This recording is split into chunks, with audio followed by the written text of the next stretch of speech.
నమస్తే welcome to 929 TV నేను ప్రియాంక.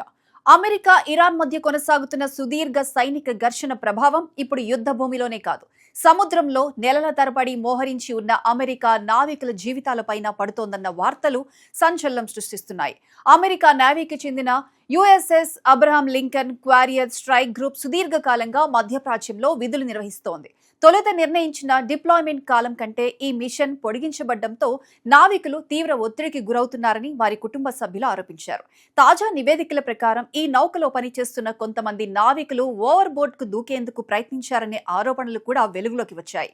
ఇక్కడ ప్రధానంగా చర్చకు వస్తున్న అంశం ఆహారం, మంచినీరు, నౌకలోని జీవన పరిస్థితులు.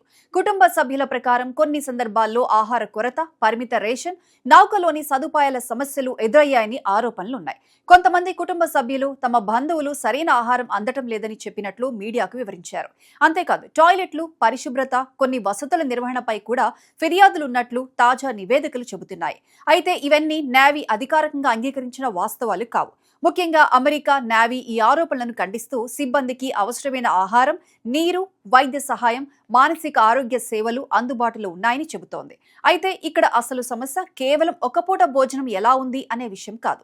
నెలల తరబడి సముద్రంలో ఉండే సైనికులకు కుటుంబ సభ్యులను కలవటం, సాధారణ జీవితం గడపటం, తీరానికి వెళ్లి విశ్రాంతి తీసుకోవడం వంటి అవకాశాలు చాలా పరిమితంగా ఉంటాయి.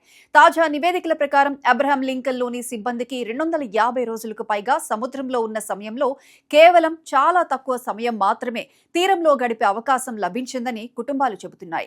ఇలాంటి సుదీర్ఘ డిప్లాయ్మెంట్ శారీరక అలసటతో పాటు మానసిక ఒత్తిడిని కూడా పెంచే అవకాశం ఉంది. ఇక ఆత్మహత్య యత్నాలకు సంబంధించిన ఆరోపణలు ఈ వ్యవహారాన్ని మరింత తీవ్రమైన స్థాయికి తీసుకువెళ్లాయి.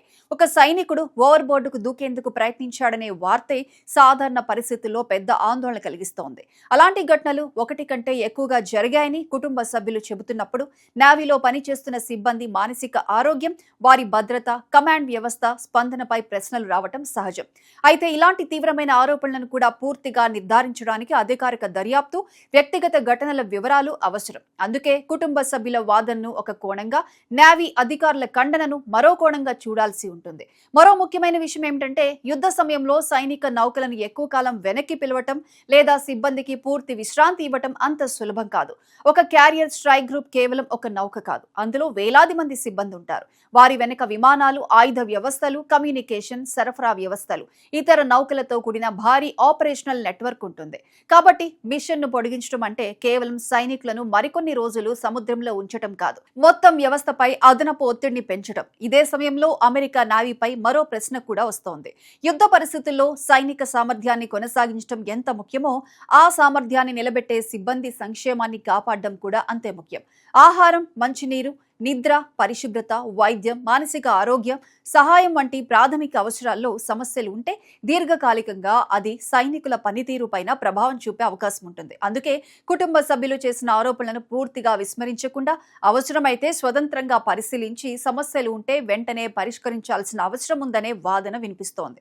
మొత్తానికి ఈ వ్యవహారంలో ఒక విషయం స్పష్టంగా కనిపిస్తోంది. అమెరికా ఇరాన్ ఘర్షణ ఎంతకాలం కొనసాగుతుంది అన్నది కేవలం రాజకీయ లేదా సైనిక ప్రశ్న మాత్రమే కాదు. దాని ప్రభావం నెలల తరబడి సముద్రంలో విధులు నిర్వహిస్తున్న సైనికుల జీవితాలపైన పడుతోంది. కుటుంబాల నుంచి వస్తున్న ఆరోపణలు నిజంగా ఎంతవరకు వాస్తవమో, నేవీ చెబుతున్న వివరణ ఎంతవరకు సరైనదో అధికారిక దర్యాప్తులు మరింత స్పష్టత ఇవ్వాలి. కానీ ఒక యుద్ధాన్ని కొనసాగించాలంటే ఆయుధాలు, నౌకలు, సైనిక వ్యూహాల కంటే ముందు వాటిని నిర్వహించే మనుషుల భద్రత, శారీరక ఆరోగ్యం, మానసిక స్థైర్యం కూడా అంతే ముఖ్యమనే విషయాన్ని ఈ ఘటన మరోసారి గుర్తు చేస్తోంది.